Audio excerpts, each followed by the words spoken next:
Akkam jirtu jaallatamtootaa fi hordoftoota maatiiwwan chaanaalii Oroo Istuudantii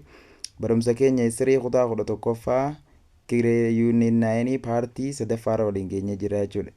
The French Revolution ijaa paartii sadaffaan viidiyoo daawwachuun duratti maali laayik sheer gochuudhaan hiriyoota keessan biraan ga'a. The French Revolution, what is the meaning of the French Revolution? The French Revolution jechuun maali? Revolution yookaan warraaqsa maali French keessatti maali? Jaarraa 18ffaa keessatti taasifame jechuudha.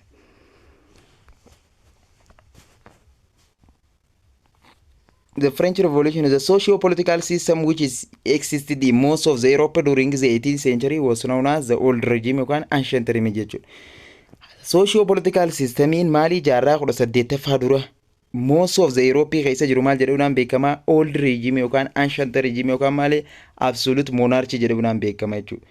This was a time when the France was ruled by Mali. It is absolute monarchy, those whose power was limited neither by constitution nor by tradition. Euro old regime yookaan ancient regime tana Mali or socio-political system of the most of Europe keessa jaarraa 18ffaa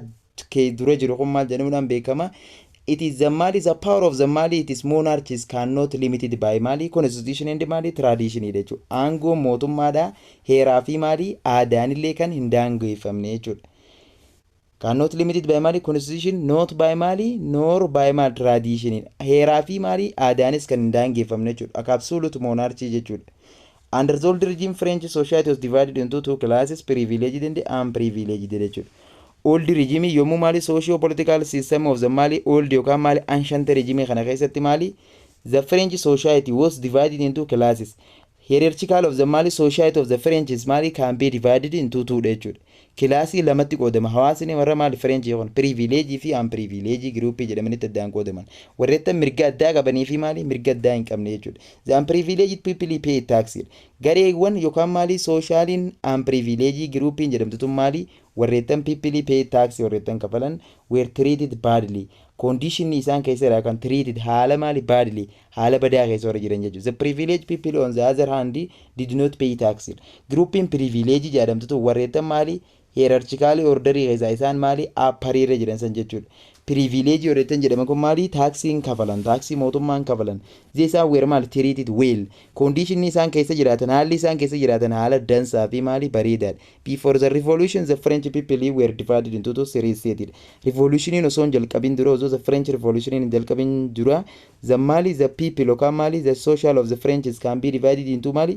three state qoodama hawaasni warra French yoon. The first state was made up of high ranking member of the Mali Catholic Church. First state Mali high ranking yookaan Mali it is the clergy of the church yookaan clergy irraa kan dhufe jechuudha. And it is known as maal jedhamuudhaan beekama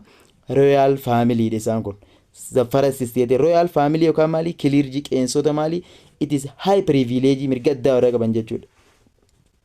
The second state is mal composed of nobility of the French. Second state in antunamo malirra dufti mali nobili wanta nobility yookaan tujjaarota yookaan mali landlord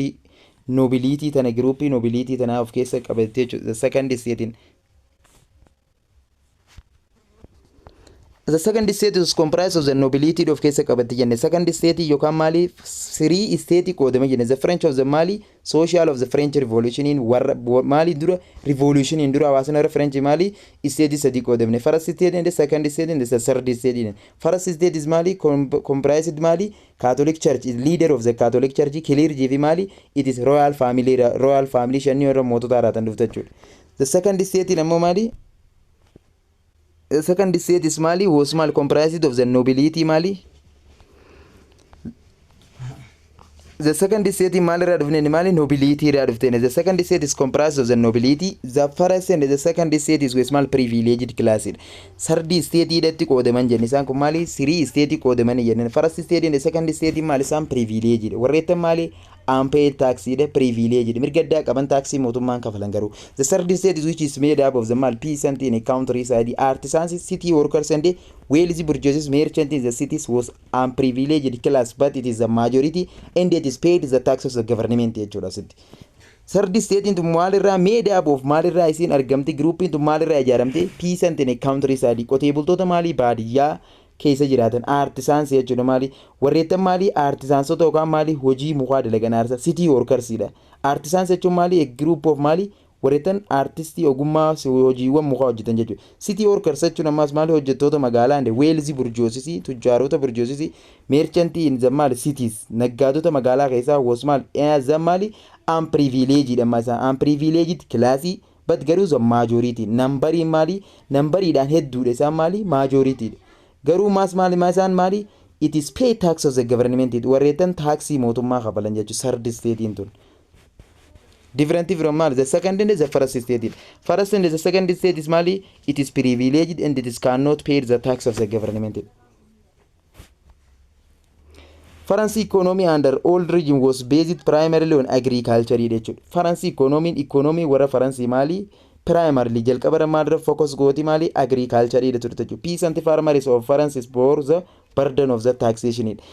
Peasantiin kun maali qotee bultoonni yookaan zammaal sardi state majority isaanii maal peasantidha isaan kun maal irratti focusii godhan primarily agriculture. Peasant farmer of the France bore the burden of the taxation ida taxation ulfaataadha turre buufame taxation kana irraa isaan maali ni deereraman jechuudha. Before the revolution there were mal year of the mal poor harvest that mali pat peasant in Torobil with paying their regular tax. Before revolution osoo hin jalqabin dura maali ummanni maali pur sardi state tun maal oomishte majority isaanii peasant den isa were year of the mal poor harvest agriculture oomishni isaan galchan maali puri waan ta'eef that pat peasant Torobil with paying their regular tax. Taxiin isaan kafalan regulaaridha dhaabbata jechuudha. Kanaafuu kanarraa kan kee maali Torobil conditionin akka isaan Torobil conditionii keessa jiraatan taasisa jechuudha. The bourgeoisie usumal often managed together wealthy jechuudha. The bourgeoisie is maali who maali often managed maali isaa yeroo baay'ee maali ni to'atan together wealthy tujjaaru qabeenyuma isaanii to'atan jechuudha. Were upset they said pay tax while nobles did not jechuudha. They said pay taxi while nobles did not. Were mal upset that they said pay taxi while nobles mal did not. Bourgeoisie kun mal isaan ni aaran jechuudha. Taxi kafalan kanatti while yeroo matana nobles did not. Second state nobilonni hin kafalan garuu bourgeoisie kun ammoo mali taxi bourgeoisie ende mali it is peasant is mali third state denem isaan taxi ne kafalan bourgeoisie taxi kafalan kanatti mali isaan ni aaran jechuudha. While yeroo matanatti nobilonni osoo hin kafalletti jechuudha. Again irra deebi'uudhaan France was bankrupt because of the King Louis lavished money on himself and the mal resident like Versailles jechuudha. Yeroo matana keessatti mas maali conditionii tokko kan akka French Revolution jalqabuuf kan sababa ta'u reasonii ta'uu danda'u maali France was bankrupt hanqina bankrupt France mudate jechuudha. Yeroo tana mootummaa Louis Kudafraffaa King of the Mali yookaan absolute monarch of the French kajaa'amu kana Louis Kudafraffaa kana jechuudha. Bankruptcy'n sababoota lamarraa kan itti dhufuu danda'u. Tokko maali waraana war independence of the USA irratti hirmaatee maali waraana gargaaree baay'ee taangizaan jechuun waraana gargaaru bankruptcy'n itti dhufe lammaffaadatti ammas maali masaraa Versailles jedhamtu tana yeroo ijaaru maali baay'ata guddaa asirra waan baaseef Versailles masaraan jedhamtu maali paalesii Versailles jedhamtu tun amma maali turizimiidhaan French keessatti maali wantoota French keessatti turizimiidhaan beekamoo isa Versailles sana jechuudha. Lavished money on himself and the resident like Versailles mana jireenya Versailles kan masaraa fi keessa jiraatu tanarra paasii guddaa baas. Queen Maria Antoinette his wife was seen as a wasteful spender. Haati mana isaallee maali namoota waa qusatan osoo hin taane maali wasteful spender nama waa baasuun beekama akkuma waa gannaqu jedhamte Antoinette Queen Antoinette tunillee akkasuma nama waa gannaqu jechuudha. Besides development the government found it is funded depleted as a result of the war including funding the of the mal American Revolution jechuudha. Yommuu War of Independence of USA sanidhi American Revolution jedhama asirratti. War of Independence yookaan of USA yookaan maali American Revolution sanirra waan hirmaateef French irratti waraana waan gargaarteef wanta biyyoota koloneeffataman kamaali Ameerikaa san waan gargaarteef ichirra baasii guddaa baafse maas maali sababa waraana kana ichirra gargaaruutiin deficit spending sababoota lameen kanarraa itti dhufe jechuudha. Deficit spending government spending is more money than it is take from the revenue. Baasii mootummaan baasu maali galii inni tax irraa galu caalaa maali baasii mootummaan baasutu wanta inni tax irraa galfatu caala jechuudha. As a result maali revolution itti dha'uu dandeenya jechuudha. Greatly damaged the economy of the France. Economy France baay'ee du'e jechuudha damaged. What was the worst that is maali the privileged classes would not submit to being taxed. Sababa kanarraa kan ka'e mootummaan heavy taxes third state irra buusa. Isaan maali itti warra pay tax kafalan garuu maali the second and maali the first state is maali no submit to being taxed yookaan maali privileged class warreetan jedhame sun not submit to being taxed irraan kafalan jechuudha. The French Revolution is drew heavily on intellectual movement of the mal enlightenment dha.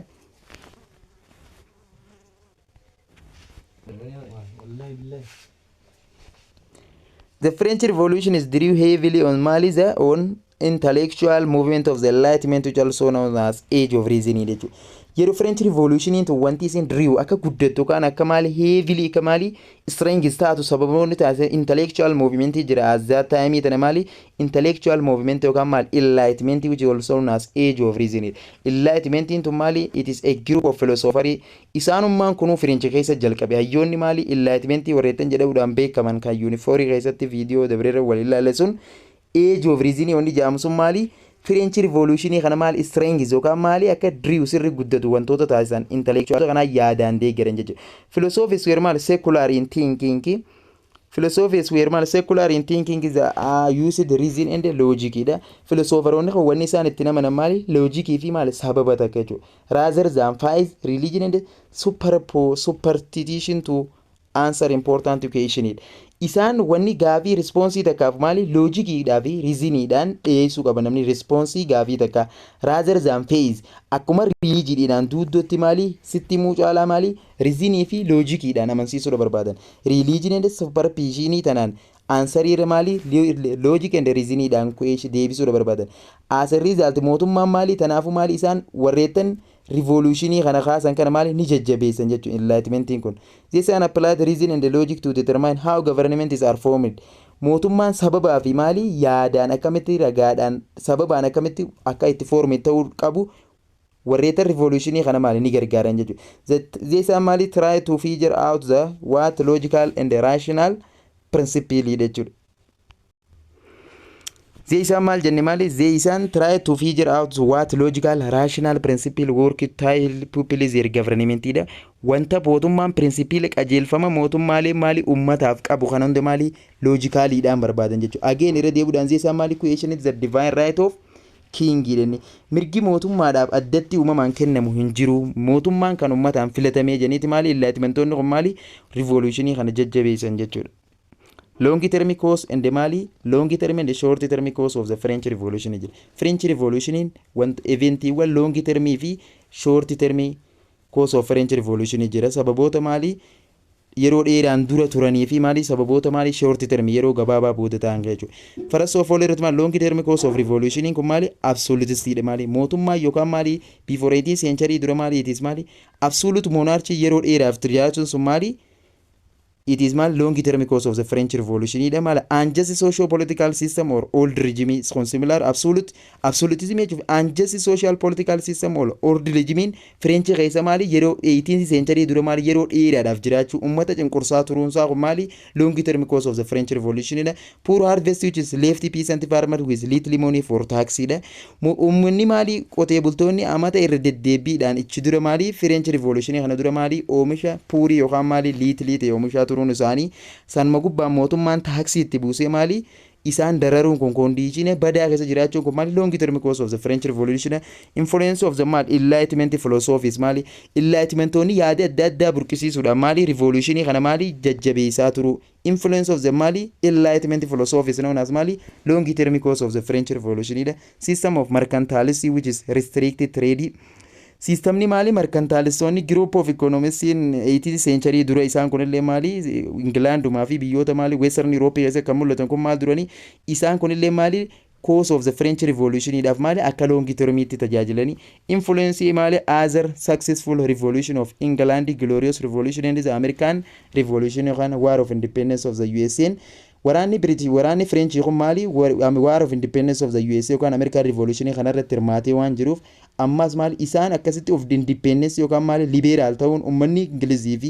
Ingilizii mootummaa absolute revolution in Ingilizii fi maali warri Ameerikaa kunillee maali if danda'u yookaan liberal ta'uun kun maali mootummaa absolute monarchy kana maali buusuun ni danda'ama waan jaamu ummanni French ichirraa barate jechuudha. Kanaafuu isaan kun akka maali long term cause of the French Revolution tajaajilan jechuudha. Short term cause of the French Revolution maali bankruptcy is caused by deficit spending dha. Mootummatti bankruptcy dhufee maali inni qotee bulaa dararu taaksii haa itti godhee maali taaksii guddaa rabbuusuudhaan qotee bulaa dararuu maali short term cause of the French Revolution dha. Bankruptcy isa dhufu caused by deficit spending mootummaan haala meeshaa waraana isaati illee ittiin improve godhee maali fincila ka'ee kana yookaan maali revolution kana sabriis godhuu dadhabee jira jechuudha. Sababa bankruptcy irraa kan ka'e greed fear sodaa guddaa isaan qaban irraa kan ka'e maali greed fear of the Mali royal family irraa kan ka'e worsi faamaayinii memory amma yeroo baay'ee maali faamaayiniin beelaan dararamuu isaanii puur loongi termii maal oomishaa turan jenereefu maali puur harvestii waan oomishaniif faamaayiniin ni dararaman beelaan isaan kun maali akka short termiitti maali Hungary improved in the peasant period the noblest state general fear seeking greater privilege Hungary beelaa fi beellitti hammaachuuf maali impoverished yookaan dararamuu piisantii fiirid sodaa kan maali farasee akkuma great fear jennesan maali nobiloota sodaa nobiloota state generaalii nobilii yookaan seeking greater privilege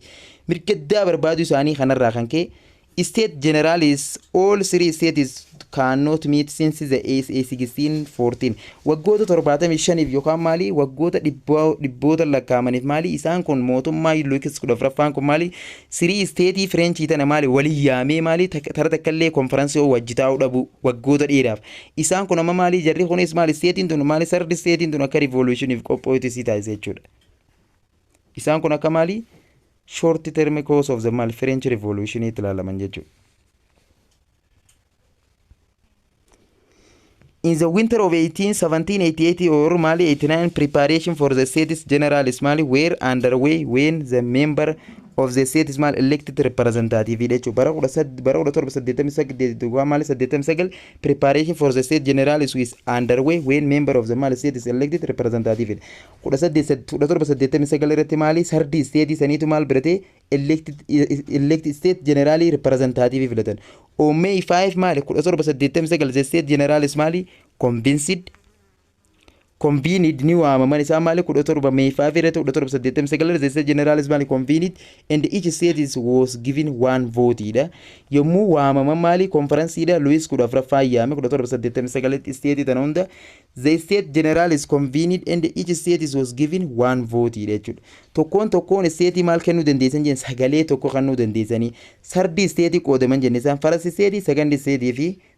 third state dhen isin hundinuu each of the states can give mali one vote sagalee tokko kennuu danda'ama jen the first and the second states combined their vote against the third state second state fi second state fi first state asirratti sagalee isaanii sagalee tokkicha kannan tawaldee gartochu yeroo tanarratti amma isaan gizaan Louis 14ffaa yaamee state tana sadeen hunda convinced godhee bolgee yaamee isaan kan hunda first state fi second state mali yaada tokko kan jechu wanni isaan hundinuu mali one vote dha bakka bollaa sitti barattoota.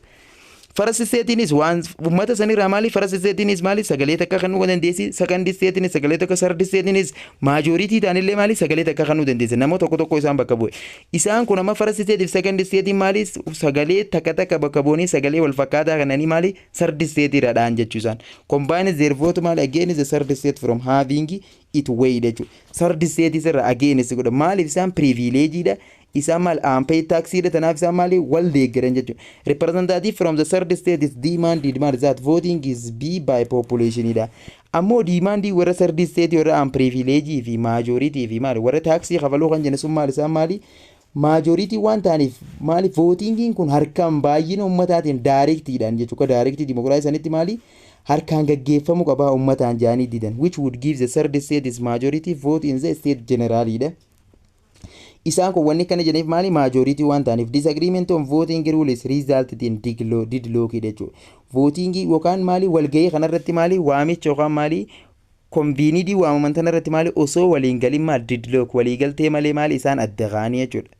Third state fi mali second state fi first state kun jechuudha. The third state declared itself to be national assembly. The third state declare osoo deadlock walgahii sanirratti osoo waliin galin adda waan kaanii third state maal jettee labsite national assembly jetteeti maali ichi booda labsite jechuudha. Louis 14ffaa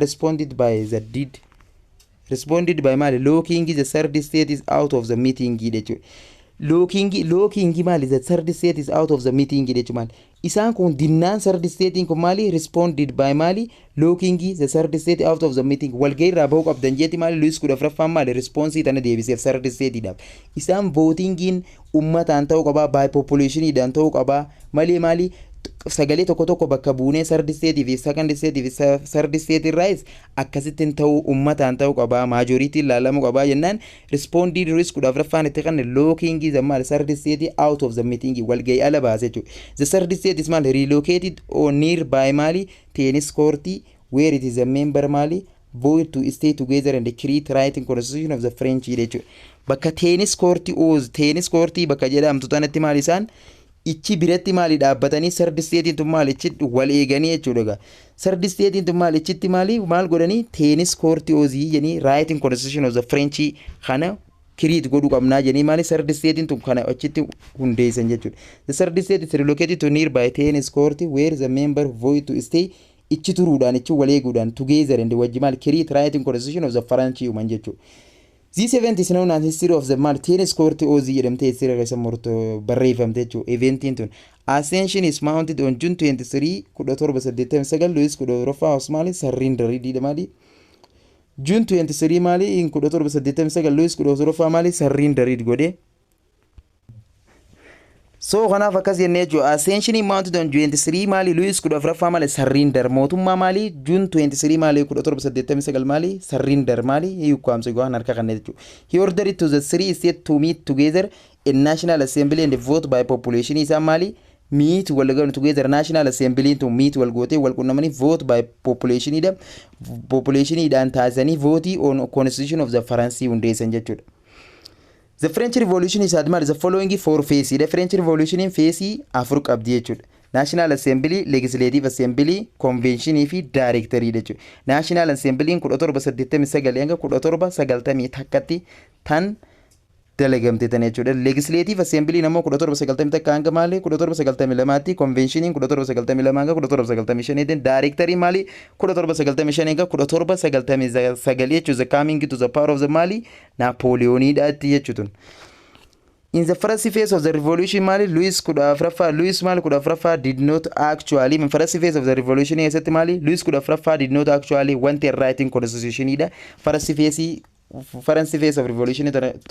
first phase of the revolution of the France tana keessatti Mali Louis 14ffaa cannot did not hin barbaanne ni Mali writing constitution of the France kana keessa when news of the Mali is planned to use Mali military force against the National Assembly reached the Paris on July 14 1789 people stormed the Bastille inni dura Mali new plan ni baase Mali isaan kana waraanaanin against godha revolution kana National Assembly tan reached Paris gizaa 17 Mali 14 Mali 1789 July gizaa isaan gamali people stormed the Bastille mana hidha Mali isto Bastille jaamu kana ni Mali storm ni alelen ndi Mali prison and the symbol of the French despotism is Mali ni agarsiise kwa Mali mootummaa French Mali symbol of the despotism saniitu agarsiisan jechuudha isaa mootummaan aangoo gadhiisee bu'e jechuudha waraanaan illee Mali hin dhooyin isaa Mali ega Bastille prisonii tana qabatan the people of the Paris says it weapon from the Bastille ummanni Paris kun Mali isa qabatanii from the Bastille kana Mali says ni godhan maneedha Bastille jaamana partisans organize their own government which is isaan called commune partisans group in Mali workers of the Mali warreetan party group workers partisans jedhamtu tun Mali own government mootummaa isaanii which is called commune qajaamu kana ni hundeessanii magaalaa irratti and a small group yookaan factions competed to control the Mali competed to control city of the Paris dorgommiin taasisan jechuun maal magaalaa Paris sana control godhuudhaaf an uprising spread throughout the France jechuun fincilli conference guutuu keessatti babal'ate nobles were attacked nobiliyoota warra Mali second state warreetan jedhaman Mali attack isaaniitti fuman record of Mali the feudal dues and the Mali our taxes were mal destroyed it is Mali reforming ammo Mali reform means an uprising spread throughout the France and fincilli Mali French guutunni babal'ate nobles were Mali attacked Mali record of the An uprising spread the rouse of France and eventually Mali French Gutuni Babylon nobility Serimal attacked the nobility Haleland to move the Chuda. Record of the feudal dues and the hour taxes were destroyed the Chumal. Feudal dues taxing Duramali, it is a privileged group concerted Kabala Dulan taxing on Rabala to Lavara to Somali, destroyed the hour taxes were destroyed, Canton Fan Kabalaton. Money nobles fled the country becoming Gimal known as emigres. Nobilonni hedduu maal fled ni baqatan jechuu biyyarraa ba'an jechuu becoming is known as mal immigrate godaantota ta'anii baqatan. Luis Kudofrafaas forced to fly. Luis Kudofrafaan ni dirqisiifame kan maali dirqamatti taate maali gara Faransii maali gara Austria baqachuun saa flag of the mal France new fly jechuudha ni barare jechuu gara Austria. Partisans is commune feared that Luis Kudofrafaa would have foreign troops invade Partisansonni Mali Jamal Firid ni sodaatan zo Lucas Kurafan kuna foraging troopida loltoota biyya alaa harkatee maal invade France godhuu danda'ani to put down the Mali rebellion because of the Louis Kudofrafa housewife yookaan Mali Antoinette was the Mali the sister of the Austrian imperial isaan kun partisans onni Mali Commune kun Mali sodaa keessa seenan maaliif Louis Kudofrafaan kun Mali jaartii mana isaa maaliitis jaartii obboleettii mootummaa Austria waan ta'eef maali loltoota yookaan troopii gargaarsa achirraa argatee maali nu dha'uu danda'a jedhusan fiirii keessa galan jechuudha. Commune tun maali commune yookaan government that is founded by the group of artisans in kaunda kun jechuudha. A group of women attacked the Versailles in October ammoo kan makasitti fufan jechuudha. Attack a group of women is mal attacked Versailles on October 5 1789 and they forced the royal family relocate to Paris along with National Assembly where this and group of women in dubartoonni maali revolutionii kana keessa jiran kun maali attack itti fufanii 1789 maali isaan maali forced the royal family and relocate to Paris along with the National Assembly de isaan warreetan maali shanyiiwwan royal family isaan maali humnaan relocate to Paris along with the National Assembly where isaan spent several years in the tour. Akkam goote group of women is attacked Versailles on October 5 1789 and they forced the royal family relocate to Paris. Royal family wa masaraa keessa jiraachaa turan san itti marsanii qaban to Paris along with the National Assembly kun where they san spent several years yeroo itti dabarsan jechuun waggoota hedduu in Tuileries Palace of a prisoner Palace keessatti kan mana hidhaatti maali ichi keessa ta'aa turan jechuudha. Royal family tun dubartoonni maaliif marsanii ichi keessatti qabanii isaan oppress godhanii jechuudha. The major change in the reform is registered under National Assembly includes the abolish. The major change in the reforming registered under National Assembly Mali jijjiiramni yookaan maali reforming maali the first phase of the French Revolution in National Assembly jaamtu tana jalatti major achievement yookaan maali major reforming isin fidde maali major change yookaan major reforming the first phase of the French Revolution tan National Assembly jaamtu tun kan fidde maali include the mal abolishment of the guild abolishment ni dhabamsiifte jechuun system. So one of the mal reform isaan keessa fidan keessa tokko maali abolishment of the guild and the labor union jechuun maali walda tokkummaati labor union dura maali sardi seediin dalagu waan wardaan dalagu warra maali second seedii fi first seedii kennamsan hunda maali abolish godhanii dhabamsiisan jechuun labor union fi guild tan the abolishment of the special privilege mirga daani qabna warra joo maali itis maali first fi second san hunda maali privilege san hunda maali destroy godhanii dhabamsiisan. The Constitution of 1791 Declaration of the Right of the Man Constitution of the Mali 1791 kan labsite jechuudha. Kanaafuu Mali Constitution of the 1791 it is a French constitution yeroo jalqabaatiif Mali it is National Assembly yookaan first phase of the French Revolution keessatti hundaa'e jechuudha. National Assembly tana keessatti Declaration of the Right of the Man Mali yeroo isaan itti rabsan mirgoota nama equality before the law for men namni maali heera maali yookaan namni maali mirga walqixaa qaba seera fuulduratti namni mirga walqixaa qaba jedhanii yeroo labsan yeroo tana jechuudha. Mani nobilis lefti Faransi jechuudha. Nobiloonni baay'ee yeroo isaan itti maali biyya galakkisan jechuudha. Reform is maali in local government and maali in local government keessatti illee ni fidan jechuudha. And the tax is levied based on the maali the ability to pay jechuudha. Taxiin namni dandeettii isaatiin taksii kafaluu qaba. Malee kumatti maali haa yookaan bardan taksii uummata irra buusu san hunda maali destroy godhan yookaan abolish godhan jechuudha. Kanaafuu it is maali this thing is maali it is a major reform of the Mali National Assembly yookaan the first phase of the revolution of the French jechuudha.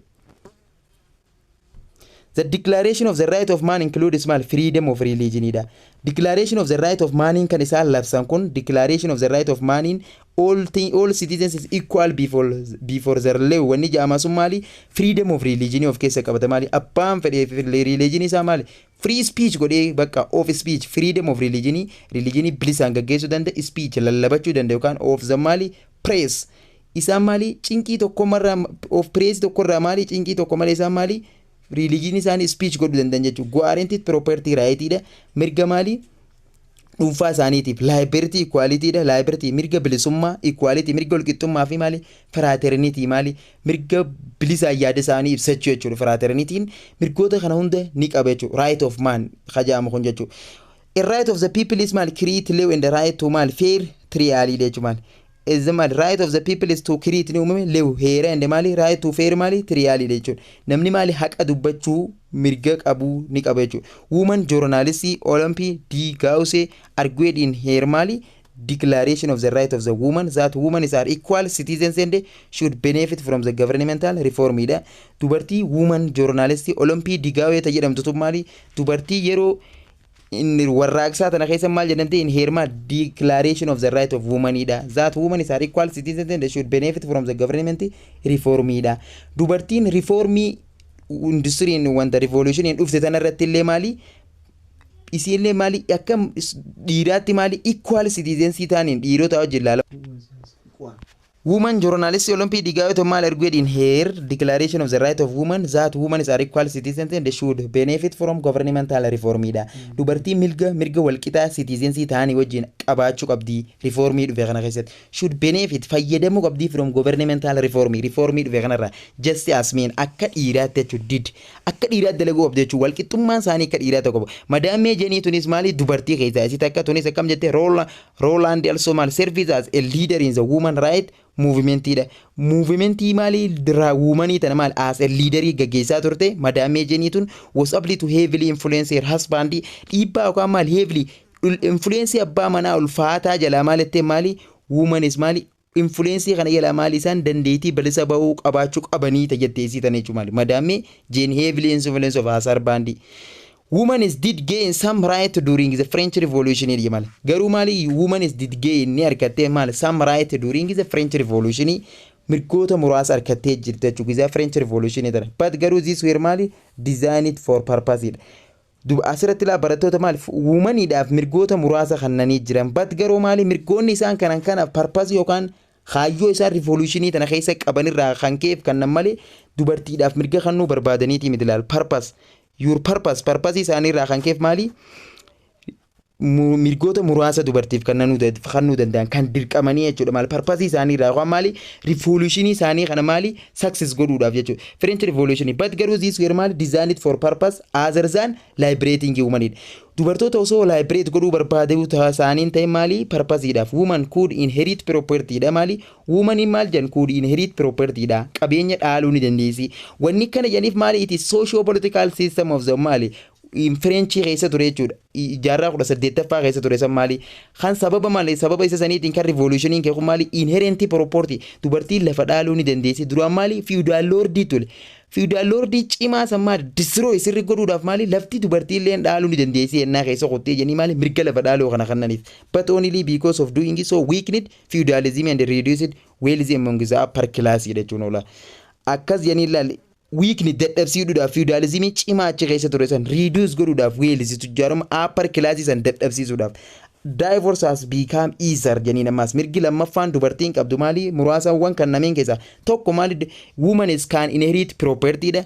second irratti kam jennii ammas maali woman is maali simply divorce salphatti of eegsisuu dandeessi sababiin kana yen but only to weaken the church control over marriage kana duraan gizaa socio political system yeroo old regime san jechu maali kan nama kan niqaa godhuu fi kan hiisisulle wanta ture jechuudha church ida ture kanaafu maali church control tara jure fuudhaa fi heerumnillee niqaallee gizaa hiikamuu barbaaddees dirqama process dheeraa deemtee churchiidhaaf waa kafaltee achitti fiisisuu dandeetti kanarraa kan maali the force of the church yookaan control over the church privilege name churchin leaderoonni irra churchii fakkeenyaaf privilege qaban ture isaan kana dadhabsiisuudhaaf jecha maali simply divorce the woman is can be maali simply divorce if godhuu dandeessi janii maali my purpose isaaniitiif maali seerota yookaan maali mirgoota lameen kana dubartiif kannanii jechuudha rather than the liberate of the woman barbaaduu caalaa Other important reforms which were made by the National Assemblies include the end of the Mali special privilege. Reforming inni kan Mali National Assembly dhaan dhufe Mali mirga addaa waan jaamusan Mali isaan Mali indid godhan malee church land where maal seizid maal lafooti church jala turte garee reefuma maal hereditary wanni inherit lafa akka dandeessu dubartiin godhanii fila church qaba landii guddoo isa sanis maal godhuudhaaf seizid ni qabate qotee bultoonni divided sold to peasant maali qotee bultootaaf gurguruu fi hiruu eegalan the civil constitution and the mal of clergy required the church officials be elected by the people leader hogganaan church clergy kanuma akka fedhetti wal muuda son taane maali ummataan filatamu qaba elected by people with the salary paid by the government ida mindaan saa mootummaan kafalaafuu fi qabaadha it is maal limit power ta'uu qaba yoo fedhe ummanni buusuu danda'a yoo fedhe immoo irra deebisuu danda'a mindaan saa maas limit ta'uu qaba because of this reforms many church officials fled the country rather than swear allegiance to this ida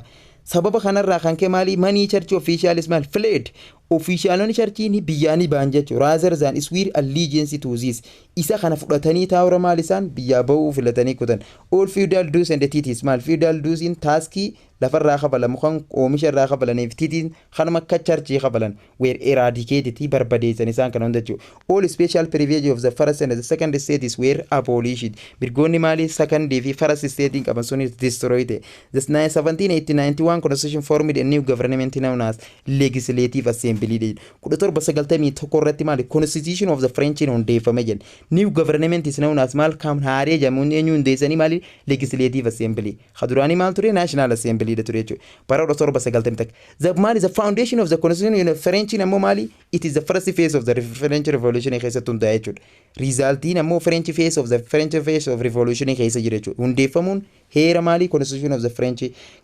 mootummaa haaraa legislative assembly jedhamu kuda torba sagaltamii takka hundaa'e lasted from kuda torba sagaltamii takka tu maali kuda torba sagaltamii lama akka xumurame kanu waggaa lama moo kanaaf tajaajile waggaa takkaaf tajaajile as this time yeroo tanas the royal family sought help from Austria yeroo tanarratti royal family maali mootummaa Austria yookaan maali it is the soddaa maali Louis kudha afuraffaa sanirraa gargaaramuu barbaadan injun royal family as keessa jiran jechuudha injun maali injun kuda torba sagaltamii takka isaa were maal ko trying to escape to Austria da maali ko ni barbaada maali ko qabuudha barbaadan trying yaalanii escape to Austria irraa isa kana escape Austria miliqee ture isa kana deebisuudha barbaadan nobles who fled the revolution and lived abroad hoped nobilonni maali hi miliqan jechuudha fled ni baqatanii revolution kana haram yaani abroad yaani hoped that which for origin help and old regimes could be restored in France again nobilonni kun maali wanni biyyalaat fled revolution kana baqatanii ala yaani isaan maal abdii guddaadha qaban duraan alarraa abroad biyyalarraa maali nu gargaaraniiti with for origin help wajjin old regime kana could be restored ni deebifnaa in France keessa janiiti maali could be maali old regimes maali could be restored in France da church officials wanti church land da church officialonni hundi maal barbaadan wanti church land da barbaadan lafa church deebi'uu qaba right and privilege in deebi'uu qaba some devout Catholic peasants also mal supported the French church da Catholic peasants mal also support akka duraanii church deeggaruu qabanii political parties mali representing different interests emerged a major being Girondist and Jacobin wanta kana irraa kan ke mali royal family ichi keessatti hafte mali warreetan group revolution tanarraa group lama uumamte jechuudha Girondist and Jacobin The constitution of the 1791 had both democratic and undemocratic feature. Herri bara kuda torba sagaltamii takka mali French beeku mali democratic rule fi undemocratic rule da qaba jechuudha kan national assembly dhaan hundeeffame kun jechuudha. The democratic feature isa include mali France become limited monarchy da mootummaan France mali limited monarchy yookaan mali king become merely the head of the state mootummaan the head of state qofa ta'uu qaba yookaan mali mootummaan aangoosaa limited ta'uu qabdi akka kaduraaniitti mali not limited by traditional and constitutional osoo hin taane limited ta'uu qabdi aangoonsaa always were created by legislative assembly da always were created by legislative assembly da heerri hundi eenyuun uumamuu qaba legislative assembly qaama seera tumu legislative assembly kan kuda torba sagaltamii takka mali as wante mootummaa government hundute legislative assembly tanaan tumamuu qaba feudalism was abolished mirga feudalism abbummaa lafaa mirgibbaa lafaa sun dhabamuu qaba zakun democratic feature in saa include mali kun wantoonni hangi kun mali it is democratic rule of the mali 1791 constitution of the French and democratic rule in saa mali feature include voting was limited to taxpayer and officers was reserved property owner da votingin mali votingin kan danda'amu nama taxi kafalu qofaani wanni jedhamu kun maali undemocratic feature of the 1791 constitution of the French and the offices was reserved for the property owner. Biiroon kan gaggeeffamuu danda'u nama property owner namoota maali abbootii dhuunfaa namoota qabee reserved for property owner qabeenya dhuunfaa qabeenya namoota sirrii qaban qofaan offices were reserved for property ownerity tajaajilu kana maali and democratic rule of the Mali 1791 French Revolution opposition of the Mali new government is was Mali mootummaa new government kana Mali legislative assembly khajaamu kan hundeeffame kanatti opposition of the new government staged abroad Mali opposition government Mali haariin Mali staged abroad biyya alaarraa itti ni dhufte jechuudha. European monarchs feared that the Mali revolution in France would spread to their own country monarchonni Europa duraanuu most part of the Europe before the 18th century maal turteen absolute monarchy turteen kanarraa kan Mali revolution akka French kaamte tun expand yookaan Mali garanatti nutti adduuf diyaniiti sodaa kanarraa kan isaan Mali group itti yookaan Mali isitan achi dhaabu as a result of this France was Mali invaded by Austrian Prussian troops French Mali loltoota Austriaati Prussiaati Mali waraana walitti eegalan jechuu in the meantime yeroo tanatti the commune to control of the Paris led by Dantani the commune to control of the Mali hogganama eenyu led by Dantani hoggan member of the Jacobin political party the commune tana memberii groupii Jacobin political party irraa groupin internal fi external maaltu jira opposition jira yeroo tanatti internally as a division of the Mali the group of the Mali revolution groundis fi Jacobin itti dabau Jacobin Mali warreeta radically change barbaadu warri kun ammoo moderate yookaan Mali warra reformii barbaadu groundisti warri jedhamu kun Mali akkuma jiru ta'e mootummaallee Mali reformii haa godhu wantoota barbaadame reformii ta'uu qaba malee radical change miti isaan kun Mali it is nobilota warra bakka bu'an second state irraa warra hundaani ammoo Jacobin tun maal bakka buuti it is known as Mali ibbu wanta isaan kun warreetan Mali burjoosii fi Mali proletariat bakka bu'an majority isaanii as a result of this France was Mali invaded by Austrian Prussian troops warra alaarraa Mali weerara alaarraa in the meantime the commune took control of the Paris delayed by Dantan member of the Jacobin political party voters began electing representative to new convention which is would write a republican constitution of the France jechuudha. Voters Mali filannoowwan kun biiganni jalqaban electing Mali representative of the new convention mootummaa haaraa Mali kan barreeffame jechuudha new convention which would write republican constitution as the French republican of the French is Mali the third phase of the French revolution Mali new convention kun Mali a republic is a government which is the people elected representative who will create law and Mali republican jechuun jooko maalu mootummaa ummataan filame waan ummanni barbaade dalaguu jechuudha. The Republican French Constitution is Mali hundeeffaman for instance Mali a republican government in which Mali the people elected representative who will create law mootonni ummanni Mali representative bakka bu'ee create law heera uumuu and rule on their behalf heera kan tuman jechuudha. Meanwhile yeroo matanatti thousands of nobles were executed under suspicion that these were Mali conspiratory in the foreign invasion thousands of nobles were executed ni ajjeefaman jechuudha. Nobiloonni kumaawwatoo lakkaa'aman under suspicion shakkii isaan they were Mali conspiratory in the foreign invasion tumsa Mali invasion warra alaati wajjin jiranii isaanii tokko foreign invasion kun Mali akka tumsu akka nu invade foreign invasion kun akka dhufu isaanii taasisee suspicion kanarraa kan kee Mali nobiloota kumaatama lakkaa'aman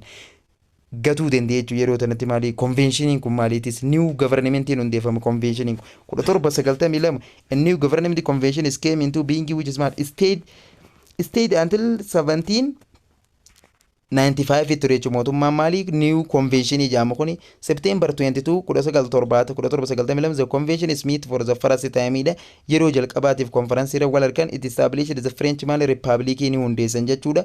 However, at the new government is fair internal and external opposition mootummaan Republican French Republic hundeessan kun Mali challenge lamaatu isa mudate internal and external opposition internally division was aroused between political party gara keessaatiin ammoo Mali internal influence in isarra dhufte Mali yookaan internal opposition isaa kun Mali division of the Mali group of the Mali revolution maan sunu bikka lamatti groupii revolution tu Mali groundis fi Jacobin itti adda ba'uusi and the externalities Mali the invasion yookaan Mali externally dha Mali opposition invasion Mali it is Austria fi Prussia fi biyyoota Mali revolution nutti expand taati yani irratti wal jaaran kanarraa itti dhufuu dandeenya jechuudha. Internal division was aroused between political parties. Girondis were moderate who represented a rich middle class of the province. Girondisi maal bakka buuti maal isin moderate da barbaadde reformii da barbaadde malee not radical change in barbaannu warra tajaajila isaan maal bakka bu'an rich middle class of the province da tujjaarota middle class kan bakka bu'ani. The Jacobin led by Marat Dantan and the Robas Bayreda. Jacobin tun ammoo warreete maali it is initially we are radical jijjiiramni jalarraa dhufu qaba warra joosan groupiin tun proletariat da warra duraan cunqursaan ajjeeftesanii isaan kun maal jedhanii eenyuun hoogganamanii maali groupiin kun maali Marat nama jedhamuu fi maali Dantaanii fi Robas Bayreedhaan groupii hoogganamtu jechuudha. On the other hand represented workeriidha bakka bu'uun isaan. From the outside the republic is mal faced opposition from the monarch of the mal Austria, England, Holland, Prussia, Sardinia and Spain. Karaa alaatiin external opposition isaa kun maali groupiin tun taa'e irra walitti tumsanii isaan kana ni dhooyinaa. French tana keessatti absolute monarchy replace goonaa ni deebifnaa. Socio political system of the Mali old regime wanta jedhamu san yookaan maali socio political systemii French keessa duraan ture san deebisuu qabnaa. Mooticha Austria gara aangoo deebisuu qabnaa jettee biyyoonni alaa kun irra wal jaaran. Garuu sababiin isaan isii irra wal jaaraniif French revolution kun nu babal'ataadha. They isaan soon formed coalition to invade France. Tumsani hundeessan isiin weerarra having been rocked by internal and external opposition. The convention is abolished the monarchy. Mootummaan kun garuu conventionin kun qabaatullee having been rocked by internal and external opposition. Opposition ka dhagaa jabaatu jechuudha. Internal fi external ka dhagaa jabaatu kun jiraatullee maali convention is abolished the monarchy. Guutumaan guututti monarchy kana maal abolish godhuu danda'ee jira.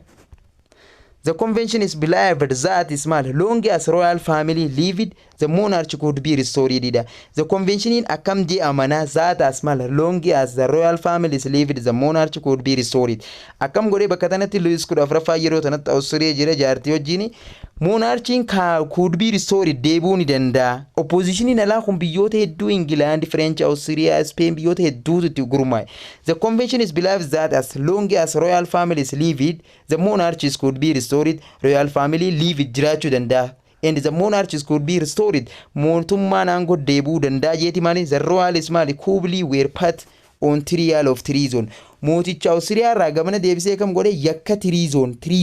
ati nama biyya ganee yakka jedhamu kana maali trial for treason kanaan charges jechuudha. They were convicted of a treason yakka kanaan maali chargeeffamuudhaan Louis kudha afuraffaa Osguillotaan on January 21 1790 akka toobii followed.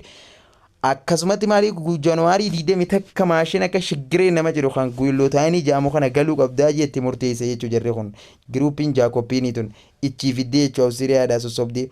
Achi booda maali followed isuma hordofee bara Oktoobar 1793 maali haadha mana isaatti yaansa Marie Antoinette his wife haadha mana isaa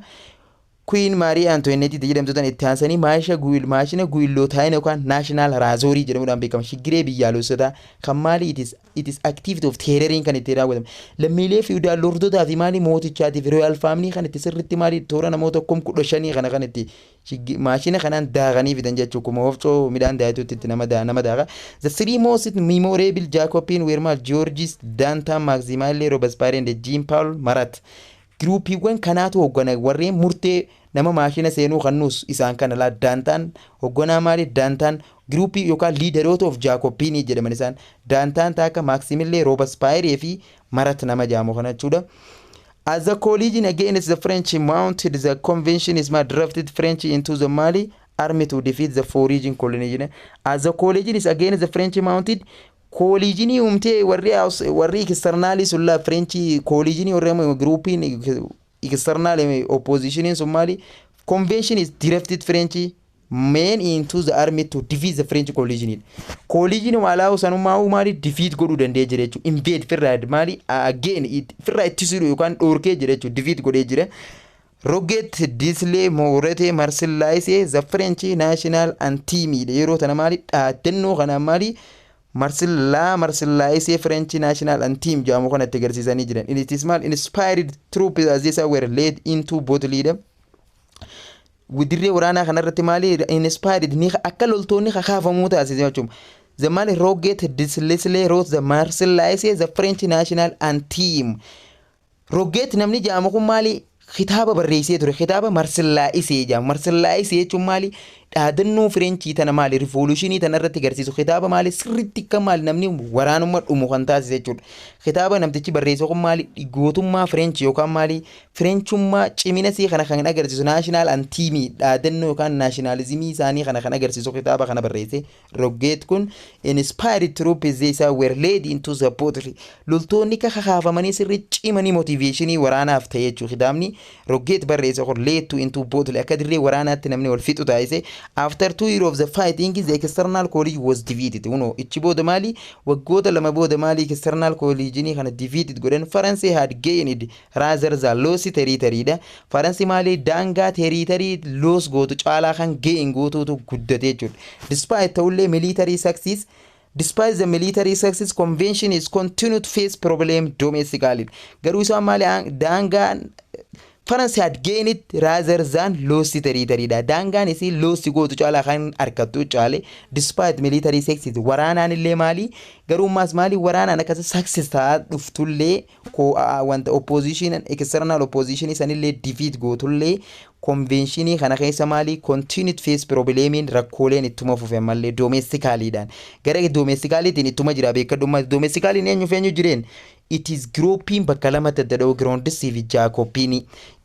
fi Girondis addadhee namni wal mormu jira jechuudha gara keessaatiin tuun ni mormiti tuun wal fixu jiranii keessaan ammoo ta'alaata nama firraa xumuree jira mootichaas Awustiriyaa yaamee maashina galchee jaartii maashina galchee warruma external opposition isanuu abdii kutachiisee jechuudha dirree waraanaa irrattis maali kitaaba gurbaan barreessan uummanni motiveetee dirree waraanaatti wal qabee jechuudha ichi defeat godhee jira jechuudha maali external force the region of the terror amma gara internally gizaa dhufnu despite the military success the convention is continued to face problem domestically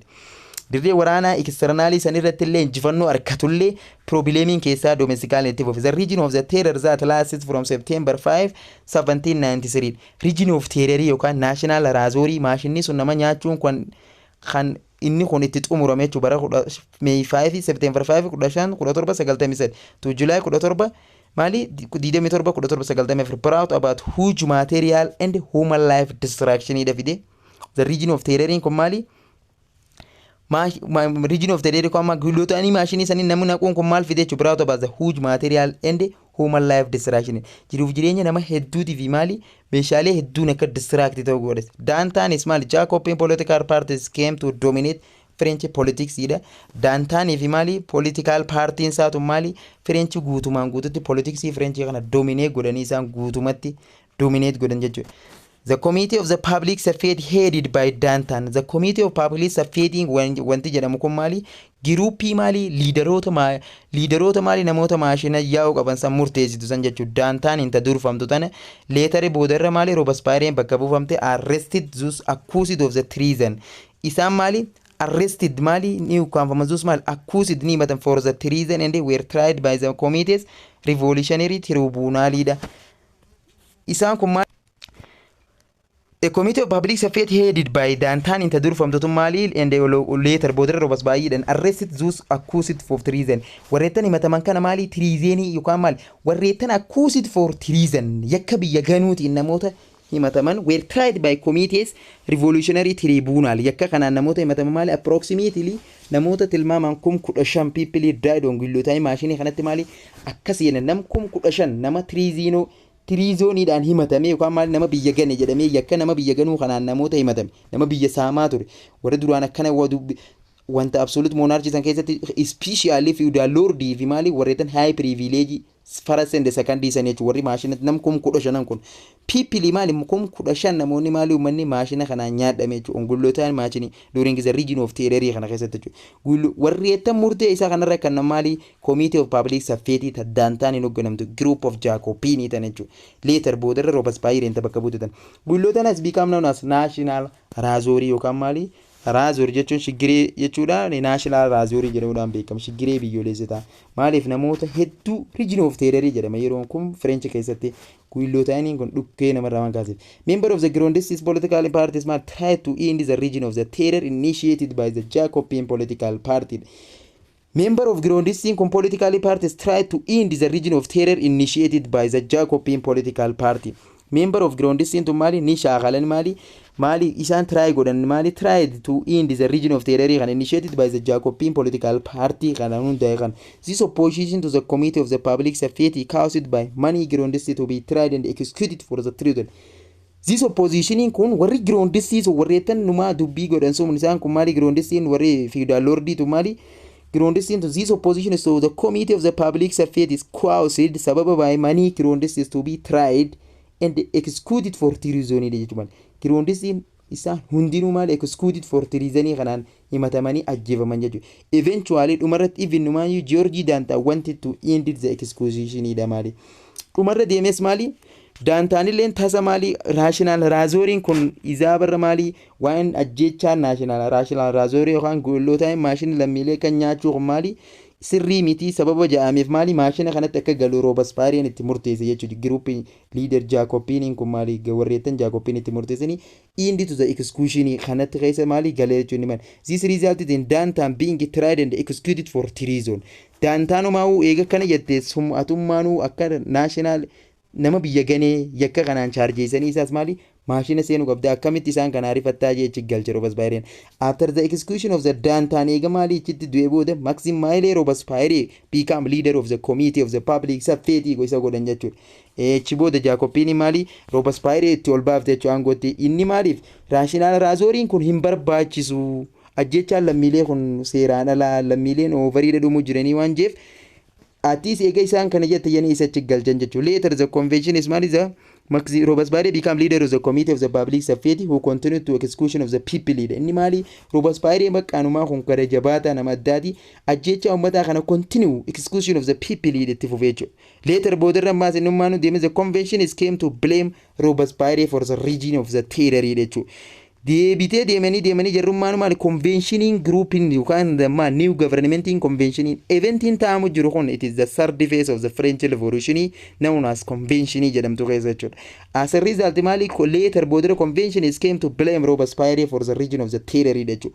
Jecha yookaan action your activity of the Mali region of terror national razor yookaan guillota maashini action of the Mali it is region of terror kan eenyuun maali akkus godhanii yookaan maal recharged by Robespierre. Robespierre'dhaan chargeessanii yakki kun yookaan maali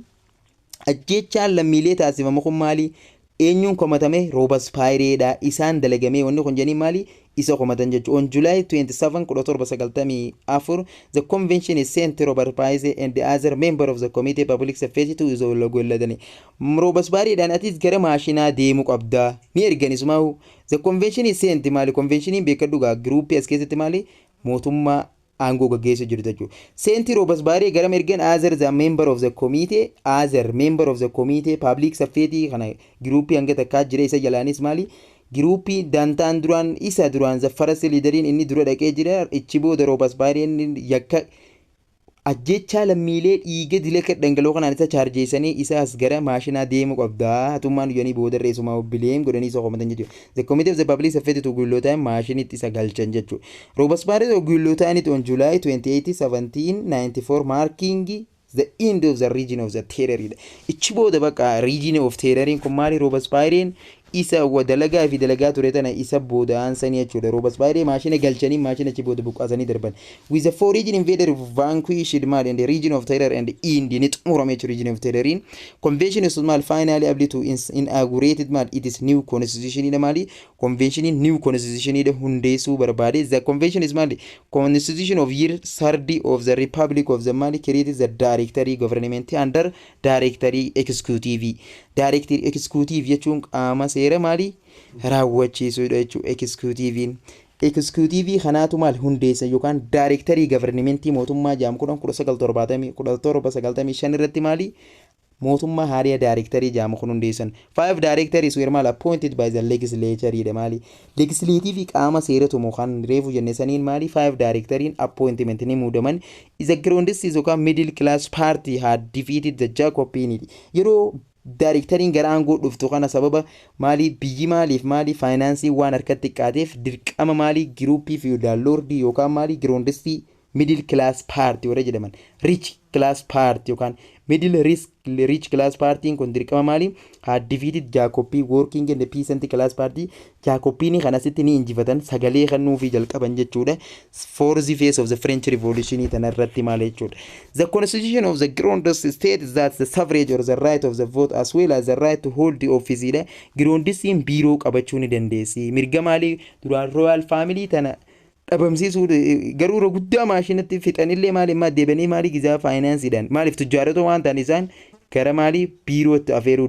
jalqaban jedhe we are limited to the property owneridha qabeenyi qabaachuu qabaatan garuu maal limited ta'uu qaba property ownery qabeenyi isaanii daangaadha garuu ma office biiroo mootummaa qabaachuu ni qabanii mirga biiroo qabaachuu ni qabanii jaamsa nama maali fourth phase of the French Revolution yookaan directory tana keessatti mirgi kasii Girondistiin maal injifatee Jacobini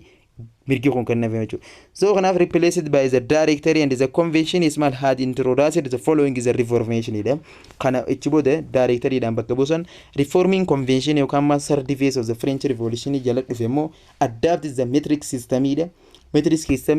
metric system jaamu kana maali ifudhatanii isa kana maal akka adapt akka fudhatamu taasisanii deal to the final blow to the feudalism by abolishing the mal pro-mignature system whereby the oldest is on it ammas maal godhani maali it is below fi abolish ni dhabamsiisan maali pro-mignature waan jaamata pro-mignature maali ilmummaan hangafaa qabeenya guututti lafa dhaalu qabaa waan jaamu kan his father estate yookaan maali qabeenya abbaadhaa ilmummaan hangafaa dhaalu qabaa waan joo kana maali abolish godhan draw up a comprehensive maali system of lewida maali system haaraa baaree comprehensive lay of system haaraa maali kan of keessa qabu drew up godhani hundeesse yookaan ni guddisan indeed debit imprisonment and slavery in France maali debit imprisonment yookaan maali nama kuma mana hidhaa keessa maali yakka malee kumatti hidhanii taa'usan hunda maali ni dhoorkan slavery namni imprisonment hidhaa namni duraanuu qulla dhalatee namni maali hidhaan maali kana hitan janiiti hidhaan dhalannee namni duraanuu firiidhaan dhalate janiiti isaan namni hidhaan hin barbaachisu slavery in France colonies mali slavery in France colony khizale ni dhabamsiisan and established a nationwide system of public education yeroon public system of education nationwide system of public education mali barumsi ummata yookaan mali public of education in third phase of the French Revolution tana keessatti hundaa jechuudha wantoonni amma asii walilaalleefoon reform of the Mali third phase of the French Revolution the directory that lasted from the Mali directory in amma Mali mootummaan directory jaamtota Girondistii aangoo qabachuu ni danda'a jettee Girondistiin maali akka mootummaa taasifatum 1795 suffered from the corruption and the poor administration ida directory phase tun maali isin wantoota hedduu ni cinqamtee dhiini dhaabbate jechuudha maalirraa kan kee maali corruptionidhaan maali ummanni corruptionidhaan dhukkeen irraa kaatee poor administration jechuudha mootummaa dadhabaa qabeenya hawaasaa saamu maali public safety isa saamu jechuudha the people of the France grew maali poorer and more maali frustrated with their government despite this struggle the people of the France grew poorer mootummaan France maali people ummanni maali miskiinummaa guddoon itti dhufte more frustrated with their government mootummaa isaanii wajjin maali So one of the directory lasted from 1795 to 1799 from the corruption and the poor administration and the people of the France grew poorer and more frustrated with their government ummanni French mali hiyyummaa yookaan miskinummaa guddoota naafi mali haala dararaa mootummaa isaanii kanaan ni cinqaman Despite all this struggle, despite this struggle, the French developed a strong feeling of nationalism. Qabsoon dilli kun taasifamullee maali French is developed strong feeling of nationalism miirri nationalism French yoon ni guddate jechuudha processa kana keessatti these were mal proud of their country and devoted to it jechuudha these were mal proud of their country biyyi isaanii kamal taatu proud Despite all the struggle is the French developed a strong feeling of nationalism means akka guddatu taate they were proud of their country and devoted to it